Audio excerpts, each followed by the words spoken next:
En el año 2012, más o menos, fue la primera vez que escuché hablar de la Raspberry Pi. Entonces, resulta que eso fue una foto muy bonita que me hice en el CESGA, en el Centro de Supercomputación de Galicia, en el año 2002 más o menos. Y resulta que, salvando las distancias del tipo de procesador que tiene una Raspberry y que tenía el superordenador Fujitsu VP2400, resulta que tenían más o menos la misma capacidad de memoria, más o menos la misma capacidad de disco, y resulta que el procesador de la Raspberry pues aún era 4 veces más rápido, ¿no? Entonces, pues bueno, a modo de comparativa, siempre estamos hablando de lo que evolucionan las computadoras y las máquinas y demás. Entonces, históricamente, para el desarrollo de dispositivos embebidos, siempre se utilizaban placas de propósito específico, pues se desarrollaban a medida para que hiciesen 4 cosas, y si querías que hiciesen 5, pues habría que cambiarlas, ¿no? Con el cambio y que resulta que podemos utilizar un ordenador completo, barato, pequeño, y que tiene Linux para hacer desarrollo, pues gente profana del desarrollo de sistemas y del desarrollo de sistemas embebidos, pues empezamos a meternos en este mundo. Entonces, un día estaba tan tranquilo en mi mesa y me llegó el jefe. Trabajaba para una empresa del recreativo, de estas que explotan, a ellos les gusta llamarle máquinas recreativas con premio, pero realmente, para que todos nos entendamos, son máquinas tragaperras, donde tú le metes una moneda y a veces te da algo de dinero y otras veces no te da nada, y algunas veces, muy pocas, te da algún premio que te sirve para ir a cenar, ¿no? Entonces, como la cultura de la empresa grande informática suele ser cualquier cosa que tenga cable y esté relacionado con la informática, se lo emplumamos al informático, ¿no? Entonces un día me vino el jefe y me dijo: mira, ha llegado una empresa que nos ha presentado unos sistemas que resulta que las máquinas las podemos leer en remoto, saber el dinero que tienen, saber cuánto han jugado y poder optimizar un poquito de dinero y recursos a la hora de recaudarlas y a la hora de hacer visitas y demás. Entonces, como sabes, normalmente solemos tener problemas económicos, ¿no? Bueno, es un chiste, porque el juego es una de las actividades que más beneficio suele generar. Entonces, vamos a intentar optimizar, ¿no? Y yo, bueno, pues, ¿qué sabía hacer yo? Pues yo sabía programar sistemas Linux, sabía algo de Python, sabía muy poco de Django, ya versión 1.4, y entonces, en vez de andar peleando, aprendiendo ensamblador o aprendiendo C o aprendiendo algo relacionado con los sistemas embebidos, pues dije, bueno, si es un prototipo, pues como es lo que sé hacer, pues es lo que es lo que voy a utilizar para desarrollar el sistema. Podría decir que hice un estudio mirando cuáles eran los mejores sistemas, lenguajes y demás, y que llegué a la conclusión de que Python, como es un lenguaje estupendo, fue lo que utilicé. Pero no, no fue así. Entonces, cuando uno tiene un martillo, ¿no? Pues todo lo que ven son clavos. Pues yo el martillo que tenía era el de Python, así que dije, voy a hacer todo con Python. ¿Qué sé? Sé Python, sé Linux y sé programación de sistemas. Y tenemos una plaquita muy barata, que cuesta menos de $30, que nos va a permitir hacer todo eso. Que además le podemos poner un puerto serie, podemos leer los datos de la máquina, ya nos trae con las pilas incluidas la conexión por SSH, una base de datos, etcétera, etcétera. Entonces empezó como un prototipo y resulta que al final hasta acabó siendo un producto robusto, que funciona bien y que no nos da problemas. Entonces, un poco para que os hagáis una idea de al final el ecosistema que utilicé, pues Python 2.7, el Django me quedé en la versión 1.11, ahora tengo la desgracia de que tengo que migrar a Python 3 antes de que nos quedemos sin soporte, y el Django también debería migrarlo. Postgres 9 en el server y SQLite 3 en las placas. Como no soy diseñador ni me gusta demasiado trabajar con diseño, pues ¿qué hice? Pues uso una plantilla. ¿Cuál? Pues Bootstrap y Admin LTE, que está muy bien, le cambio 4 cosas, aprendo 3 widgets y ya da un aspecto profesional el sistema. Y además después, para analizar los datos, pues me decidí a utilizar Pandas porque un amigo físico que tengo lo estaba utilizando para predecir el tiempo en Meteo Galicia. Y me dijo, hay una librería nueva que se llama Pandas que te permite utilizar series de tiempo y demás. Pues venga, otro clavo más para el mismo martillo, ¿no? Entonces, pues bueno, a partir de ahí construimos un producto que nos vimos con la necesidad de moverlo a nuestras mini placas para conectarlo y enchufarlo en las máquinas, ¿no? Para que os hagáis una idea de la envergadura del proyecto, pues bueno, la parte del servidor tiene unas 82.000 líneas de código en Python, incluyendo comentarios, eso sí, unas cabeceras de comentarios enormes donde describimos los protocolos de las máquinas y otras historias, y la parte de las placas, pues sobre unas 35.000 líneas. Aquí digo, ocupa 5 megas compilado el server y 4 megas compilado el de las placas. ¿Por qué esa necesidad de compilarlo y cómo lo hemos compilado? No es un ejecutable, lo hemos compilado a bytecode por 2 motivos básicos. Uno, muchos de los protocolos que se utilizaban eran protocolos industriales que nos obligaron a firmar un contrato de confidencialidad. Entonces, tener el código fuente donde explicaba perfectamente cada trama hexadecimal cómo funcionaba, pues igual nos metían un lío para cualquiera que desenchufara la placa, la pinchara y viera el código fuente. Entonces, pues bueno, por lo menos que esté un poco protegido a nivel legal, y el que haga ingeniería inversa de ciertas cosas se puede saber igual cómo funciona, pero legalmente estamos cubiertos, ¿no? Y por otro lado, pues cuando tienes que dar garantía sobre un producto, es muy conveniente que des garantía sobre lo que has hecho tú y no sobre lo que los demás lo puedan modificar. Entonces, nos vimos en la necesidad de compilarlo para entregar solamente unos binarios y que no pudiesen realizar modificaciones sobre esos binarios. Bueno, a modo de cierto interés para los asistentes, cuando compilas con Python y lo optimizas, hay 2 formas básicas de compilar, que te quite los PIO o que te quite los PIC.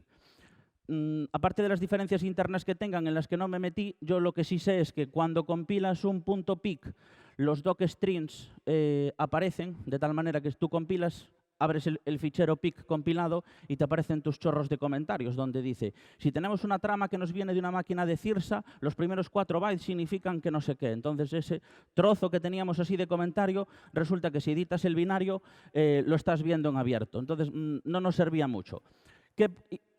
¿Qué hicimos? Los compilábamos a los PIO. Entonces, los PIO se cargan todos los docstrings de tal forma que aunque tú edites el código, no ves nada de los comentarios que tienes en los docstrings. Pero después teníamos otro problema. Cuando haces un import, el intérprete de Python lo que hace es primero te lee el pi, lo compara con la versión PIC que tiene compilada, si no es la misma lo vuelve a recompilar y demás. Pero con los PIO no lo puedes hacer directamente. Entonces, si tú no tienes los .pi y solo tienes los .pio, no puedes importar nada porque no funciona. Pero bueno, es tan sencillo como coger, renombrar todo los PIO a PIC y ya está. Entonces, en 4 pasos hemos resuelto el problema. Compilamos, renombramos, nos cargamos los pi y además creamos un diccionario hash enorme con los MD5 de cada fichero PIC para comprobar que cuando vamos a arrancar la placa o el sistema están utilizando el fichero original que nosotros teníamos y no otro, porque si no, la misma historia. Más que un tema de proteger la propiedad industrial del producto, era si tengo que dar garantía sobre algo, mejor que sea lo que hice yo y no lo que ha modificado alguien. Para la parte de interfaz web, que hablaré después un poquito de ella, tanto de la placa como del server, pues, ¿qué sabía? Django. Pues venga, Django adelante para utilizarlo. Las plantillas de Django están genial, pero con las plantillas de Django tenemos un montón de información que puede más o menos ver cualquiera. Nos encontramos con el mismo problema. Entonces, utilicé ahí la expresión usuarios intrépidos, que utilizaba mucho mi jefe del departamento de informática, un señor de 60 y pico de años que llevaba toda la vida en esto, y cualquier usuario que hacía algo más de lo que él le mandaba, le llamaba un usuario intrépido. Siempre me decía, las instrucciones a la gente hay que dárselas muy precisas como si fuera un ordenador. Si aquí haces doble clic, te abre esto y le das a este botón. No necesitas saber nada más.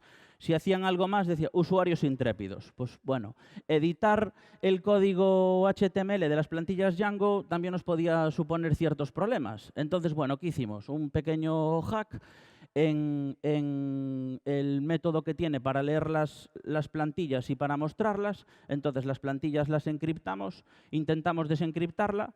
Si funciona bien es que es una plantilla nuestra y si no, pues devuelve el churro hexadecimal y simplemente pues cuando le da el usuario no ve nada, ni da un error ni nada, simplemente no funciona. El equipo es rápido. Es mío, no es de la organización, pero es muy rápido, ya se le ve. Bueno, a partir de ahí, una vez que ya sabíamos lo que queríamos hacer y todo, vaya, me estropeó la sorpresa. Empezamos con los prototipos. Bueno, el primer prototipo, muy rudimentario, muy bonito. Compramos una caja a una tienda de electrónica, lo abrimos, lo cerramos con una sierra de marquetería de estas que utilizábamos en tecnología en el instituto, intentamos encajar las piezas donde pudimos y descubrí la silicona térmica, que es nuestro gran amigo. Entonces, a partir de ahí, más o menos hice eso que veis ahí arriba. Y alguien nos dijo, claro, el operario tiene que interactuar con la máquina. Entonces, ¿qué hacemos? Pues le ponemos un display de 2 líneas, 5 botones y que el señor interactúe. Bueno, no tuvo mucho éxito. El segundo prototipo, ya lo veis, un poco desastroso, con su silicona térmica, sus cables y demás, pero al cerrarlo, la verdad es que era muy aparente, ¿no? Y era muy bonito, hasta se veía profesional. Le pusimos hasta un USB frontal, porque esto iba atornillado en la máquina contra la parte de atrás, que es de madera, y entonces para que pudiesen enchufar ahí un pendrive para actualizar, leer datos y demás. Y bueno, nos quedó bastante bonito. La Raspberry Pi tiene una serie de problemas cuando la utilizamos standalone. Es una máquina que está pensada para estar siempre conectada a Internet. Entonces, si no está conectada a Internet, para empezar ya no tenemos fecha y hora. Tenemos la fecha y hora de la última vez que estuvo encendida. Entonces el reloj sigue contando, pero no tiene un reloj de tiempo real, con una pila que te diga en qué momento del tiempo vamos ahora y demás. Entonces, pues bueno, cuando estamos haciendo un log del dinero que tiene una máquina o de cuánto ha jugado o de lo que sea, es muy importante que los datos se correspondan con las marcas de tiempo correctas. Tampoco traía conexión Wi-Fi ni GPRS o 3G o similar, pero bueno, eso se solventó comprando un pincho Wi-Fi o un pincho 3G. No traía puerto RS232 porque trae un puerto serie, pero trae un puerto serie TTL, no trae un puerto serie RS232, hay que convertirlo. Tampoco traía ningún LED para decirle cosas interesantes como estoy leyendo la máquina, estoy transmitiendo al servidor o ese tipo de cosas. Y después las máquinas resulta que van o a 220 voltios de alterna o a 12 voltios en continua.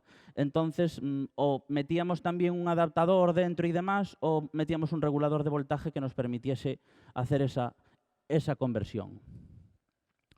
Vale, hasta aquí todo muy bien, pero ahora ¿qué ocurre? Esto no es un data center con SAIS y ese tipo de cosas y un señor que se encargue de apagar ordenadamente la máquina ni nada. Normalmente las máquinas que están en los bares, donde hay un camarero al que le están pagando estupendamente, no le importa quedarse una hora más, una vez que ya ha fregado y limpiado todo, para ir a la máquina, darle un botón y esperar cómo sale en el display, ahora puede apagar su ordenador. Generalmente coge, uy, ya es la 1, me voy. Tira del enchufe y la máquina se apaga.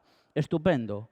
Pero estamos trabajando con un sistema Linux que tiene un planificador, guarda los datos cuando él le da la gana, no cuando nosotros se lo decimos. Entonces, claro, estas cosas le suelen sentar mal. Después, el sistema de ficheros XTFS 4 No hay problema. Tú lo puedes apagar a martillo, que es transaccional, te recupera las transacciones, no pasa nunca nada. Pues sí pasa. Cuando la máquina lleva un mes encendida, ya no se recupera más. Cuando arranca, da un kernel panic y esa máquina no vuelve a arrancar. Entonces, ¿cómo podemos solventar esto? En la siguiente transparencia. De momento, os voy a mostrar todo lo que le hemos añadido a nuestro sistema o qué cosas tiene que tener. Pues bueno, al final acabamos desarrollando una placa propia para que incluyese el RTC, el regulador de voltaje e incluyese los LEDs y todo lo que necesitábamos. Y además que con un solo conector hacíamos un cable que nos iba directo a la máquina y ya la hacía funcionar. Hasta aquí todo perfecto. Nos queda un tema, el de andar apagando la máquina y que todo funcione.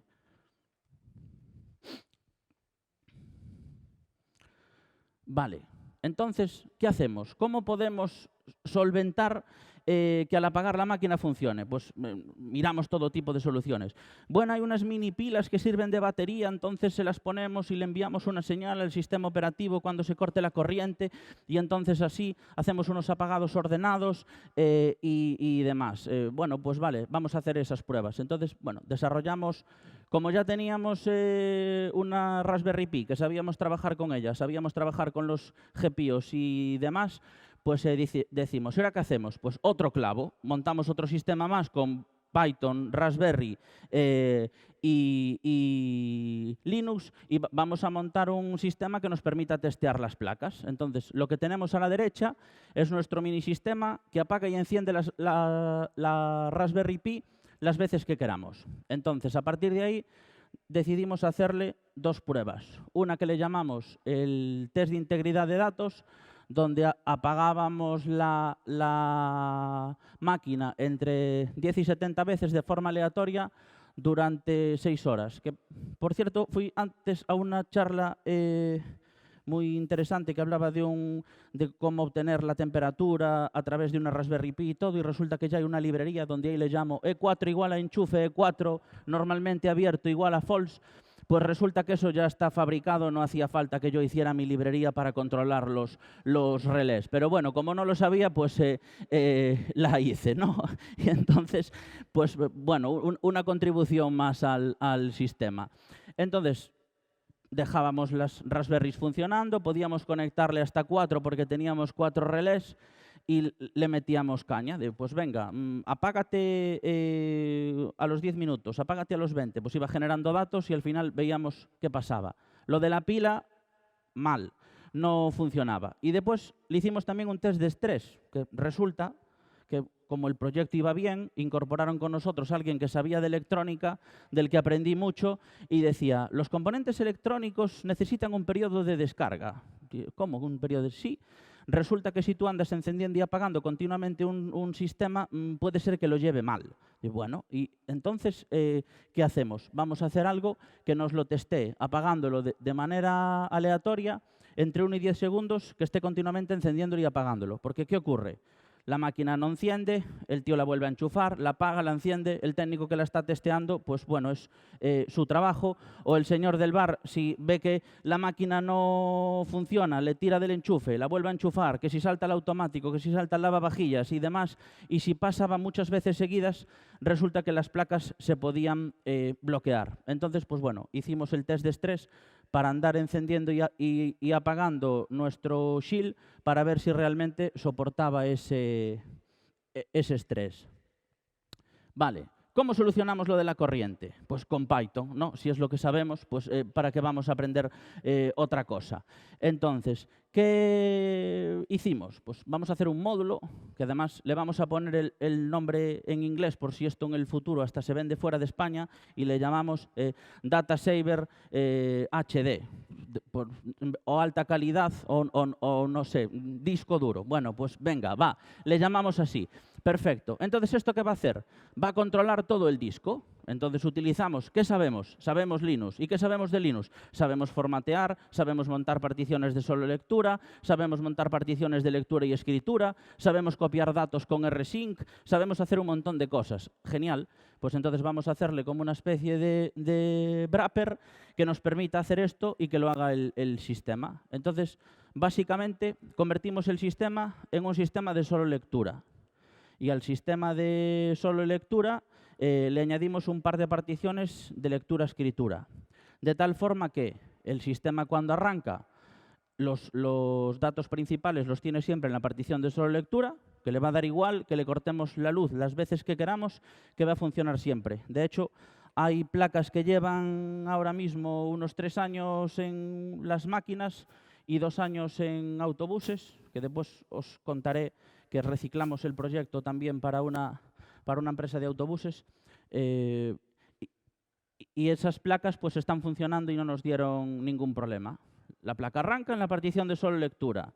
Los datos los tenemos en una partición que convertimos de solo lectura a lectura-escritura. Leemos cada cierto tiempo. Cuando leemos, cogemos la primera, grabamos en la primera. Una vez que conseguimos grabar en la primera, abrimos la segunda y grabamos en la segunda.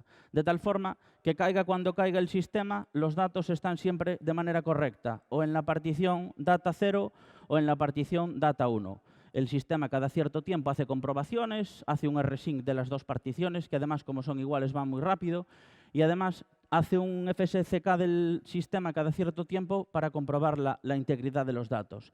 Entonces, pues bueno, de una forma sencilla con Python y sin complicarnos, resolvimos el problema de que si tiramos del enchufe de la máquina, pues no perdamos nuestros datos.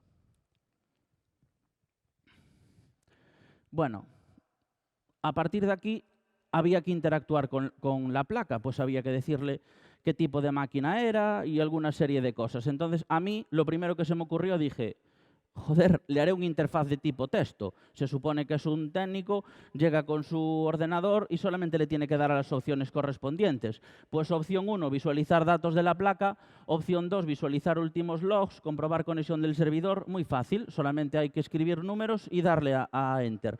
Pues no triunfó. Resulta que había que hacer algo que fuera más bonito, que fuera más visual y demás. Entonces digo, ¿qué más sé hacer? Joder, sé hacer algo en Django. Pues venga, le voy a hacer una interfaz web. Cojo la Raspberry Pi, le instalo un servidor Django y ese que sirva de frontend para hacer las cosas que tenemos que hacer. Vale, perfecto. ¿Cómo hacemos que el operario se conecte a la máquina? Muy fácil, como los routers, que eso más o menos todo el mundo lo sabe hacer. Sabe que cuando el router trae una dirección IP única, al encenderlo, coge su portátil, la pincha y la primera configuración que le hace, pues como siempre va a tener la IP 10.0.0.250, pues lo conecta y ya automáticamente le sale el menú con las diferentes opciones y demás.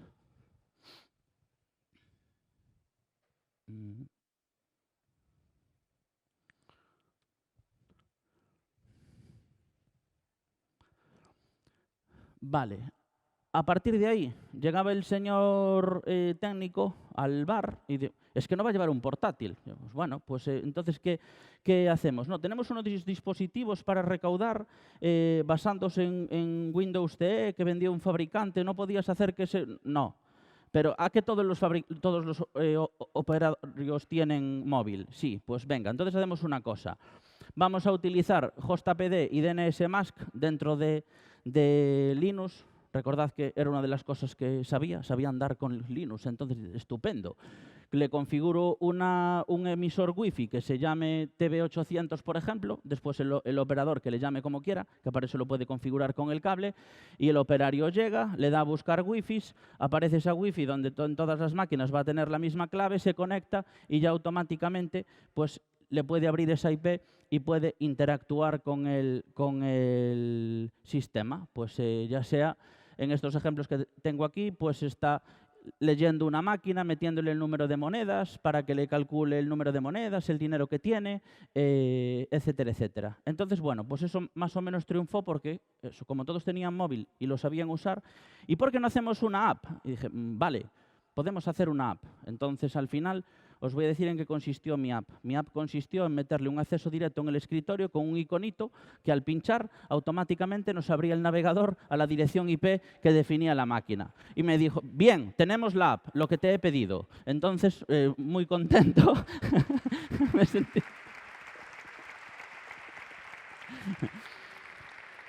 Porque realmente el concepto para los que no trabajamos en esto de app es que aparezca un icono en el escritorio de tu teléfono y tú le des y te arranque algo. Y bueno, pues eso es lo que hacía. Entonces, bien, que a todo esto era un prototipo, pero el prototipo al final fue creciendo y le salieron patitas y tomó vida propia.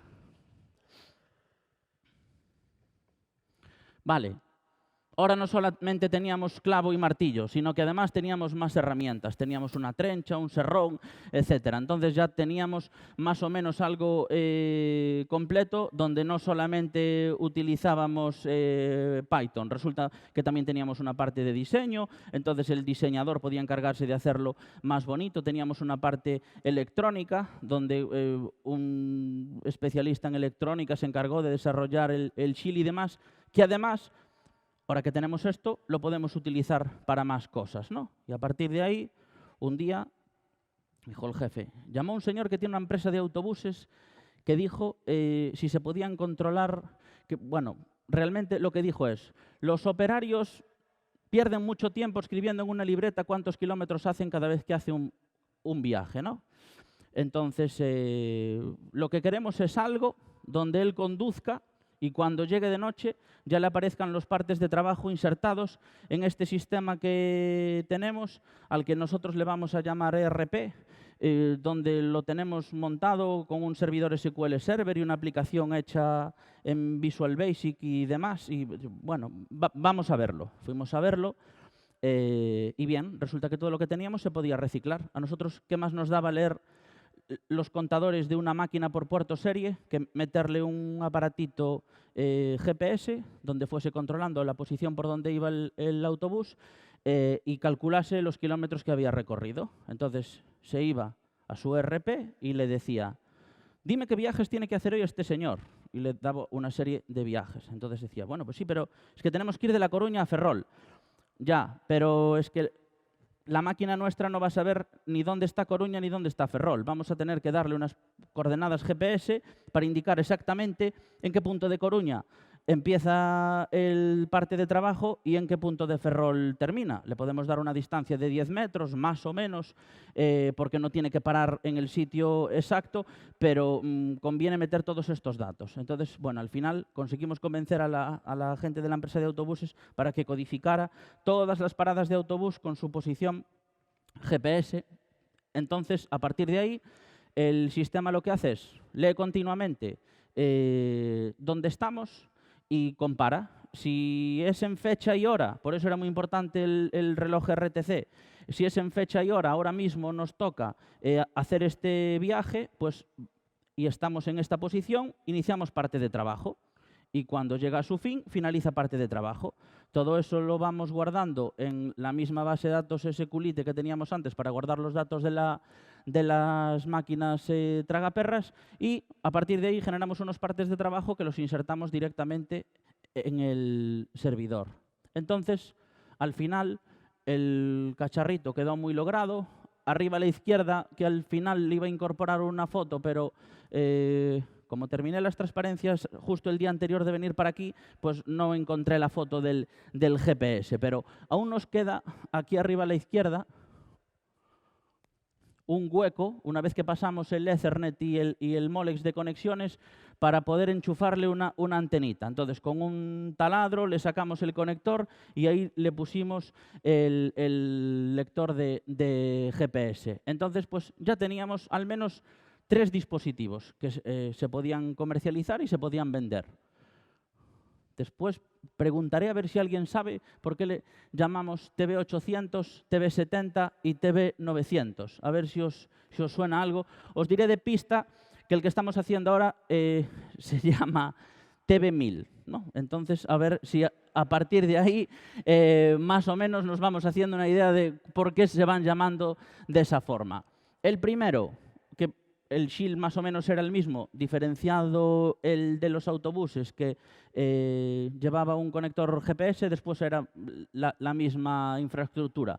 Como además ya le podíamos meter cualquier voltaje entre 5 y 35 voltios y los autobuses iban a 24, pues no había problema, que ya nos servía hasta el cableado y todo, no había que hacer nada.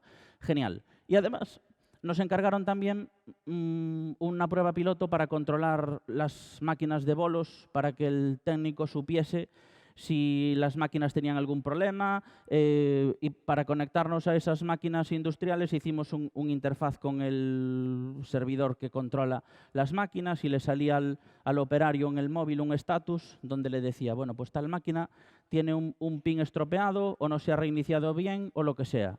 Y además resulta que como todos los datos estaban guardados en un servidor, hacer una consulta y preguntar cuánto se había recaudado era súper fácil. Entonces dijo el jefe, joder, ¿y no le podríamos mostrar al gerente la pasta que va haciendo la bolera? Porque así es muy fácil de vender y el hombre pues lo ve en el móvil y todo eso. Bueno, pues vamos a mirar a ver cómo se puede hacer. Resulta que Python hasta trae un módulo para conectarse al SQL Server. Pues sí, podemos hacer de todo, no hay ningún problema. Nos conectamos, hacíamos un select, preguntábamos por la caja, nos devolvía el importe y nosotros se la mostrábamos. Y tuvo más éxito que el gerente viese la recaudación de la bolera que el técnico pudiese hacer el diagnóstico de la máquina. Pero bueno, uno va tomando caminos y nunca sabe cuáles son los que más van a triunfar. Y bueno, no sé qué tal fui de tiempo, si apreté un poco la cosa, si no, ¿cuánto falta? 5 minutos. Bueno, pues parece que fui bastante bien. Agradecer a las dos empresas que nos permitieron hacer pruebas una con los autobuses y el otro con las máquinas, y también, pues bueno, agradecer a la empresa Telemetría Aplicada que nos ha pagado el viaje, la estancia y todo para que pudiésemos venir aquí y disfrutar de estar en Alicante, aunque tuviésemos que mencionarlos a la hora de los créditos, ¿no? Entonces,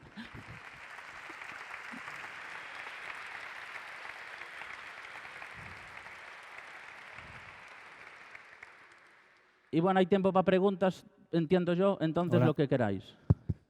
Una pregunta corta.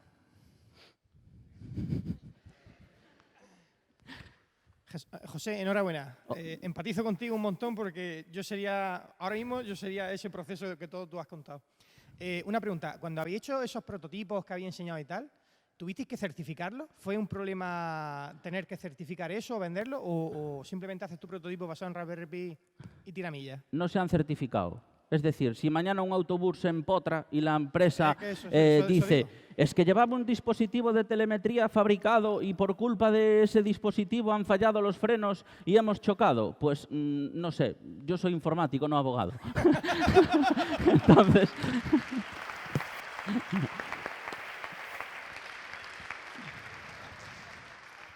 Bueno, mientras el siguiente speaker se va preparando, había otra pregunta por aquí. Vamos a...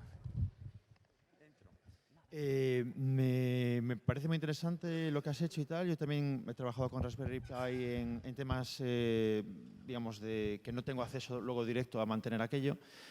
Y has comentado el tema de la fiabilidad y las pruebas que hicisteis, pero no has dicho los resultados que obtenisteis y también que obtuvisteis de fiabilidad, si se estropea, etcétera. Y me interesa también si puedes comentar algo de la calidad o de los problemas de fiabilidad de las micro SDs. Cuando se va la luz, básicamente. vale, respecto a las pruebas, de tanto la de estrés como la otra, todas las placas que se venden pasan esas pruebas y pues creo que de las 200 y pico placas sobre las que se han hecho la prueba han fallado 2 o 3. Y las que han fallado precisamente son por las tarjetas SD.